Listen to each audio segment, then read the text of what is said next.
Madam এই যে আপনার অর্ডার। এই নিন টাকা, চেঞ্জ দিচ্ছি। রেখে দিন, কোনো দরকার নেই টাকা ফেরত দেওয়ার। ধন্যবাদ ম্যাডাম। এক মিনিট, বলছি বাইরে এত জোরে বৃষ্টি পড়ছে আর প্রচন্ড ঠান্ডা পড়েছে, তার মধ্যে আপনি এরকম ভিজে গেছেন আর একটা সামান্য টি শার্ট পরে আছেন, আপনার ঠান্ডা লাগছে না? ম্যাডাম জি, ঠান্ডা তো লাগছে, কিন্তু কি করবো, কাজ তো করতে হবে আর টাকাও ইনকাম করতে হবে। বলছি আপনি যদি খারাপ না মনে করেন একটা কথা বলতে চাই, আপনি ভেতরে আসুন না, এসে আপনি একটু বসুন, আমি এক গ্লাস গরম জল করে দিই, ওটা আপনি খান আর ততক্ষণে বৃষ্টিও কমে যাবে, তারপরে আপনি চলে যাবেন। না না ম্যাডাম, আপনার চিন্তা করার কোনো দরকার নেই। আর কি বলুন?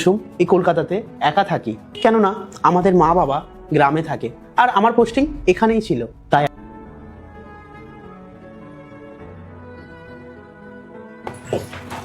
এই নাও। আঙ্কেল এই টাকাগুলো আপনি রাখুন। না না, এই টাকাগুলো দিয়ে আমাকে আর লজ্জা দেবেন না। আপনারা এমনিতেই আমাকে যা সম্মান দিয়েছেন সেটাই আমার পক্ষে যথেষ্ট। এখানে আসতে থাকবেন। ঠিক আছে।